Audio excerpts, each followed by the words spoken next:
Comparing stability of resonating structures. हमें resonating structures दिए गए हैं और हमें पूछा गया है कि इसमें स्टेबिलिटी कंपेयर करके बताओ, कौन ज़्यादा स्टेबल है, कौन कम स्टेबल है। ऑर्डर करके बता दो कि ऑर्डरिंग करके बताओ, one is greater than two. Stability के टर्म्स में हमें असेंडिंग या डिसेंडिंग ऑर्डर करके बताना होता है।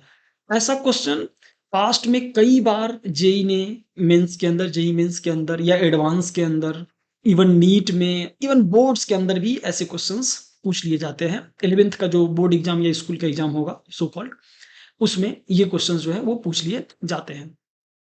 क्या है, ऐसे क्वेश्चन को सॉल्व करने के लिए ना हमने क्या किया है, हमने सेट ऑफ रूल्स लिखे हैं और इस रूल्स को फॉलो करके हम ऐसे क्वेश्चन को कर सकते हैं।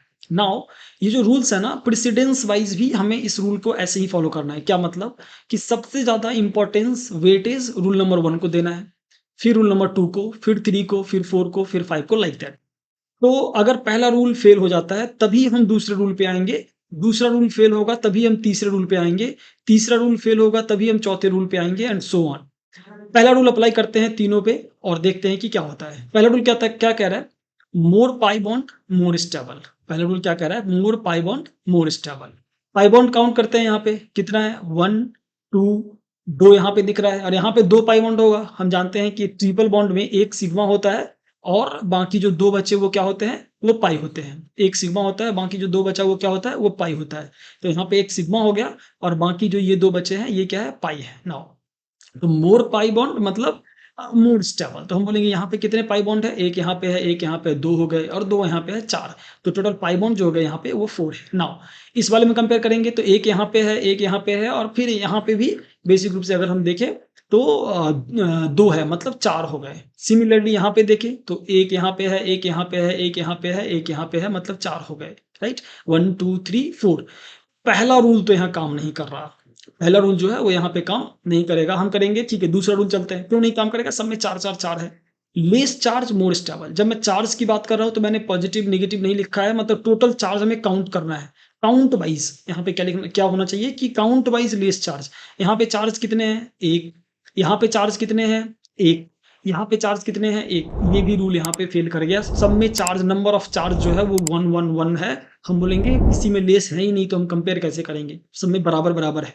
अगला है less number of incomplete octet, octet of atoms more stable. तो जितने ज्यादा इनकम्प्लीट ऑक्टेट होगा, जितना ज्यादा इनकम्प्लीट ऑक्टेट होगा, बेसिक रूप से उतना कम स्टेबिलिटी होगी किसकी, मॉलिक्यूल की। अब देखो यार, होता क्या है ना कि एक मॉलिक्यूल जो है एटम से बना होता है और अगर एटम जो है खुद ही सेटिस्फाइड नहीं है, खुद ही उसका ऑक्टेट रूल कंप्लीट नहीं हुआ है, तो ऐसे केसेस में क्या हो जाता है ना कि एटम खुद ही स्टेबल नहीं है, खुद ही सेटिस्फाइड नहीं है, तो as a molecule overall molecule की स्टेबिलिटी को वो क्या करता है, डिक्रीज कर देता है, घटा देता है।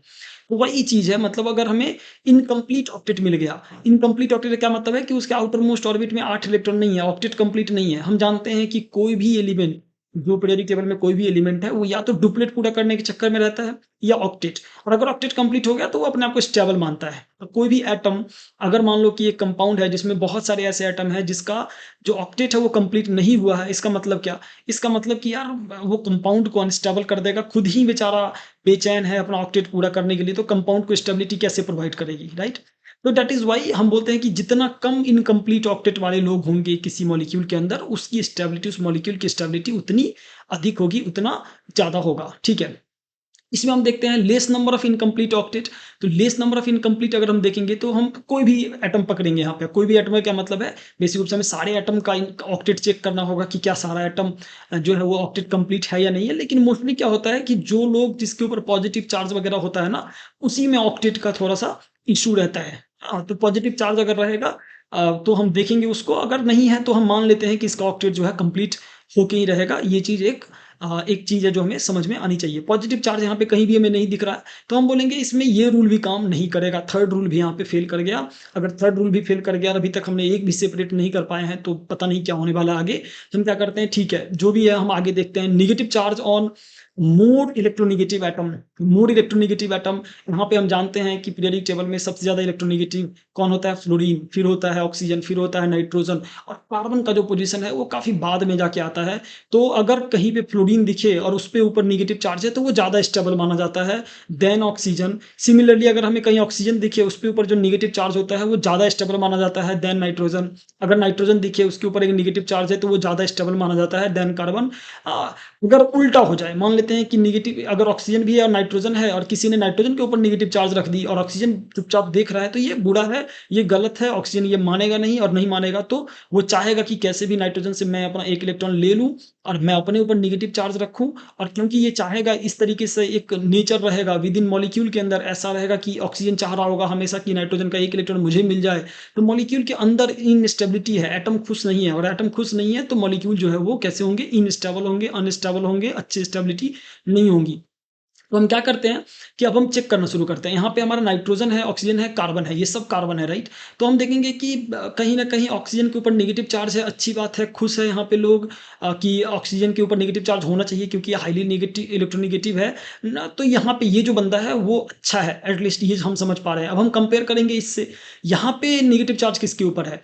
यहाँ पे नेगेटिव चार्ज है कार्बन के ऊपर। ये दोनों गुस्से हो जाएँगे कि हम दोनों इतने हाइली इलेक्ट्रोनेगेटिव एटम होने के बावजूद नेगेटिव चार्ज कार्बन के ऊपर क्यों है? और ये जो मॉलिक्यूल होगा, ये चाहेगा कि मैं कार्बन से ले लूँ, ये भी चाहेगा मैं कार्बन से ले लूँ। क्यों? क्योंकि दोनों ही कार्बन से अच्छे हैं। मैंने अभी बताया कि वो लोग जो ज़्यादा इलेक्ट्रोनेगेटिव होते हैं, वो चाहते हैं कि हम कैसे भी इलेक्ट्रॉन जो है, उसके पास होना चाहिए, और इसके लिए ये दोनों लोग नाराज़ होंगे। और अगर ये दोनों लोग अनसैटिस्फाइड होंगे, नाराज़ होंगे, तो मॉलिक्यूल जो है वो स्टेबल कैसे हो सकता है यार? मॉलिक्यूल स्टेबल नहीं होगा। तो हम बोलेंगे कि ये वाला जो बंदा है ना, इससे तो बेकार स्टेबल है इसकी स्टेबिलिटी। अब हम बोलेंगे कि ठीक है, ये कहाँ पोज़ीशन करेगा? तो यहाँ पे जो नेगेटिव चार्ज है ना, वो हम देख रहे हैं नाइट्रोजन के ऊपर है। होना किसके ऊपर चाहिए था? ऑक्सीजन के ऊपर होना चाहिए था। क्यों? क्योंकि ऑक्सीजन ज़्यादा इलेक्ट्रोनेगेटिव है। तो हम बोलेंगे कि ठीक है, ये जो बंदा है ना, वो सबसे अच्छा हो गया। क्यों? क्योंकि यहाँ पे ऑक्सीजन के ऊपर नेगेटिव चार्ज होना चाहिए था, ऑक्सीजन के ऊपर है, ठीक है।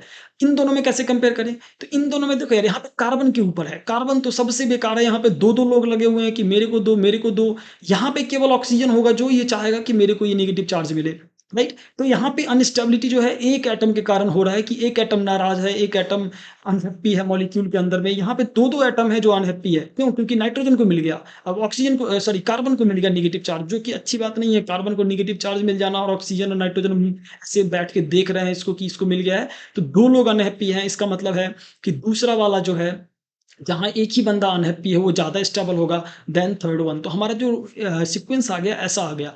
कोई भी क्वेश्चन जो रेजोनेटिंग स्ट्रक्चर जहाँ पे हमें कंपेयर करना हो, ये 5 रूल का यूज़ करके हम उसको आराम से कर सकते हैं। हमने बहुत सारा क्वेश्चन अभी तक बताया, अभी तक के इस सीरीज़ में।